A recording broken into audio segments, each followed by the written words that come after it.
nderuar zonja dhe zotrinj, motra dhe vëllezër, mysafirë të respektuar, mirë se keni ardhur në këtë ditë të shenjtë, në këtë ditë të madhe të 28 nëntorit, ditës së pavarësisë së shtetit shqiptar. Shqiptarët kudo që ndodhen, manifestimet e tyre kanë filluar ditë me radhë, me aktivitete të ndryshme përnder të 100 vjetorit të pavarësisë. Basia lokale e fshatit Velesht në aktivitetet e saja që filluan mbrëm me turnirin tradicional dhe koncertin madhështor, sot do të vazhdojmë me zbulimin e pllakës së shkollës së parë të gjuhës shqipe në fshatin Velesht e vitit 1941. Më pas, prej këtu do të bëhet parakalimi apo defileja që nxënësit do të udhëheqin përpara me veshje kombëtare, sportistët, mbrapa të gjithë ne do të rreshtohemi 4 nga 4 që të shkojmë në sheshin e fshatit për ta ngritur flamurin. Më vonë do të vazhdojnë zbulimi pllakës së përkujtimore të dëshmorëve të luftës së Petrinjës dhe zbulimi i 2 busteve në sheshin e fshatit Velesht. Pra këto janë disa nga aktivitetet që basia lokale ka parapaqur si vjet të festojnë këtë ditë madhështore. Para jush ftojmë për të zbuluar pllakën e shkollës së parë të gjuhës shqipe, mësuesin, poetin, shkrimtarin, zotëri Vahid Nasufin.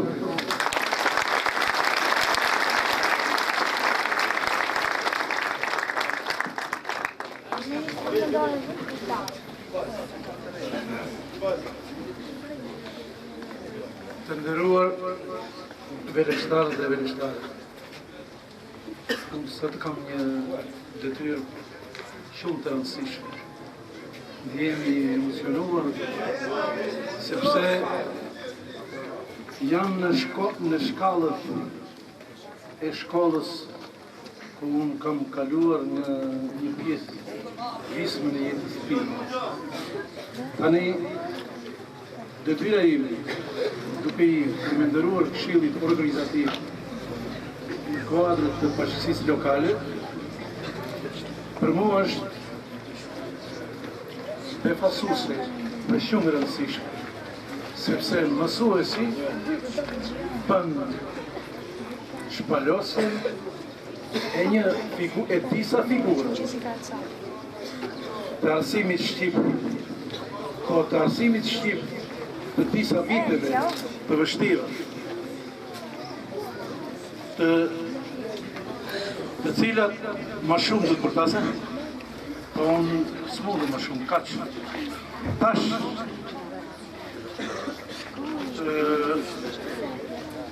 kjo ishte si hyri, se mos harroj urime 100 vjetori i pavarësisë të shtetit shqiptar.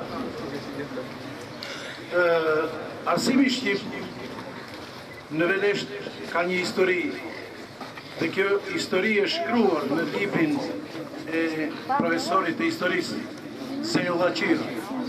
Ashtu që duke shfrytzuar ato të dhëna, unë them shkurt që në nëntor të vitit 1941 daton që shkolla e parë shqipe në Velesht, shkolla fillore Veleshta, është hapur nga mësuesit Skender Demir Hoxha nga Elbasani dhe mësuesi tjetër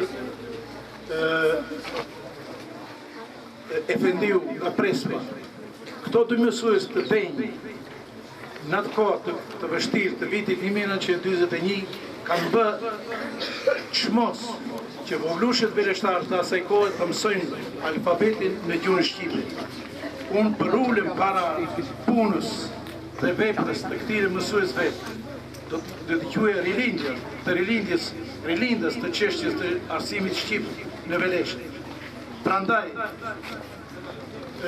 sot me kënaqësi të posaçme hap pllakën përkujtimore e cila do të mbese si një kujtim i bukur për veleshtarët dhe për gjeneratat që vinë. Në këtë rast, në mënyrë solemne, bëj hapjen e kësaj statuje.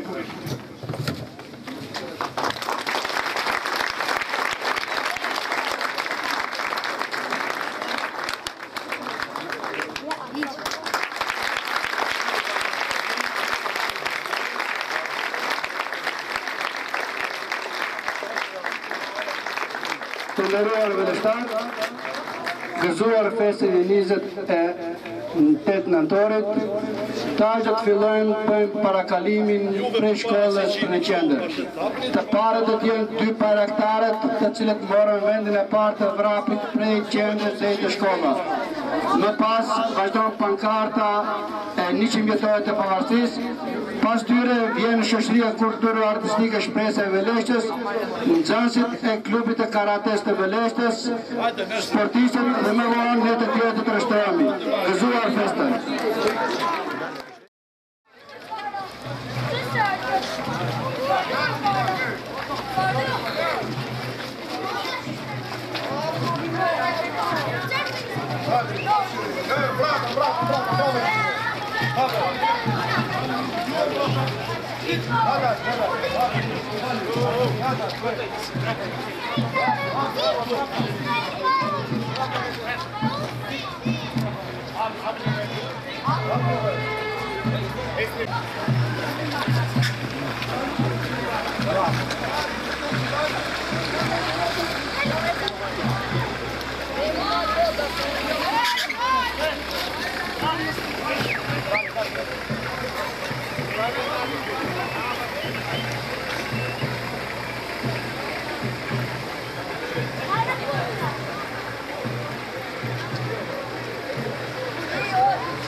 Ngrihe shkolla.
Oxe, mas que dia bravo, sabe?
Erdhi dita mbas 100 vjetëve në trojë shqiptare të ngrihet flamuri kombëtar.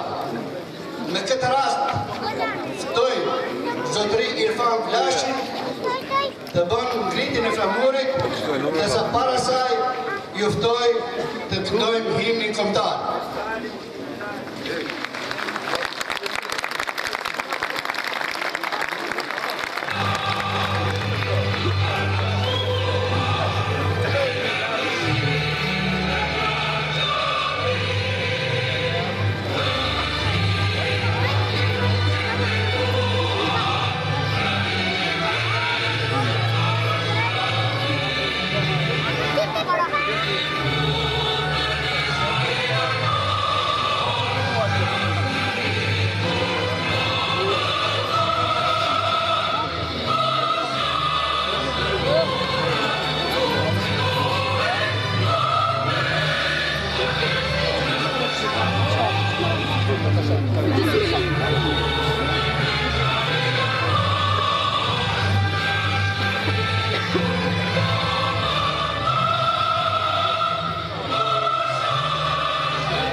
Irfan Glashin të merë 2 fjalë përshëndetse.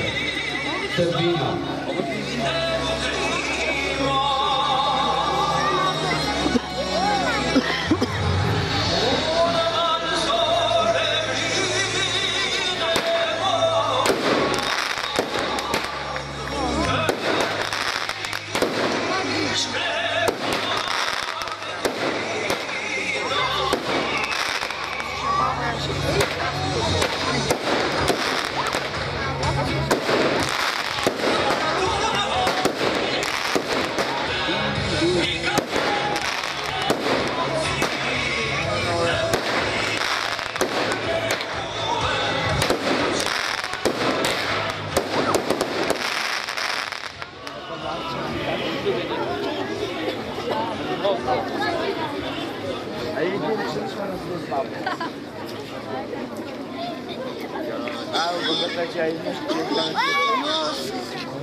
Muri kombëtar është materie e gjallë dhe përfaqëson të gjallët në kuptimin metaforik të fjalës.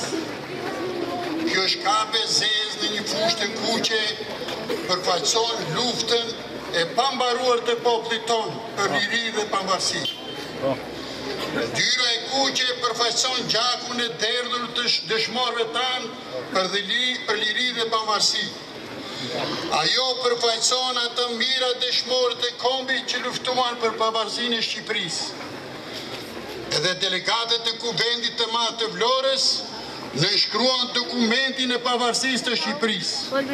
Në këtë kuvend të madh të burrave shqiptar morën pjesë delegacione nga Çamëria, Manastiri, Prespa, Ohri, Struga, Kërçova, Gostivari, Tetova, Shkupi, Kosova dhe përfaqësues të Malësisë të Madhe.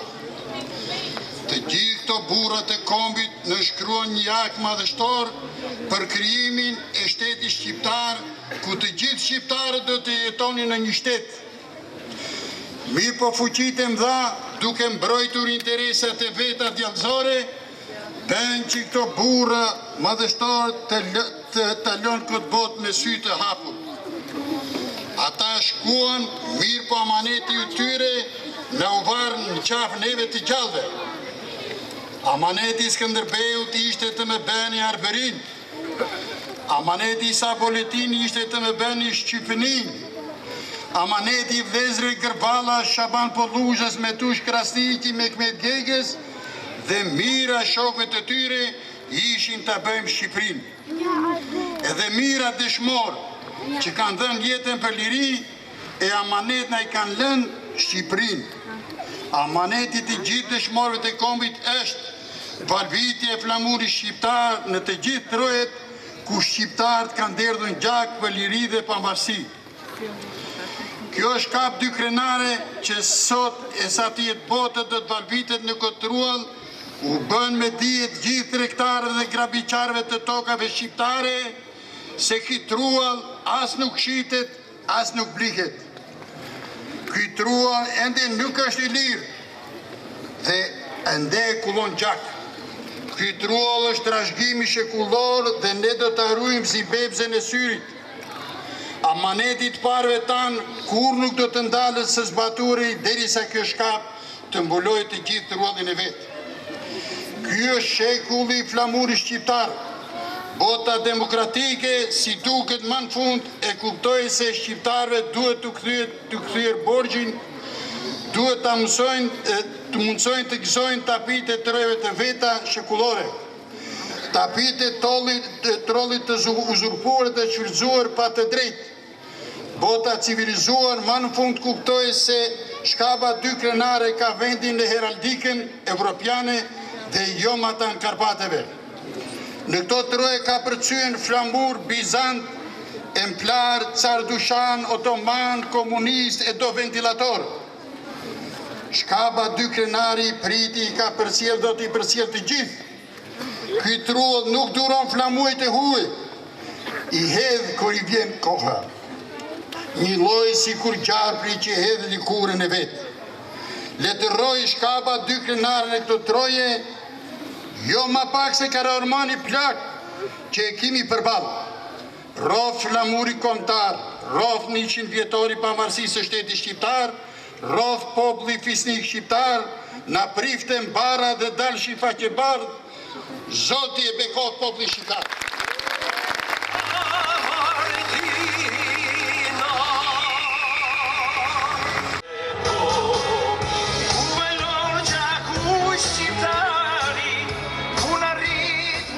Të nderuar zëleshtar, të huajt jo që në lodhën dhe në munduan, të huajt u munduan edhe historinë të në shtërmbrojnë, të huajt u munduan që të ranët tonë dëshmor të mos t'i llogarisë si dëshmor. Është obligimi jonë që në këtë përvjetor të përkujtojmë dëshmorët tonë të cilët ranë në luftën e Petrinjës dhe ftojnë në skenë trashëgimtarët e tyre të vinë në binë.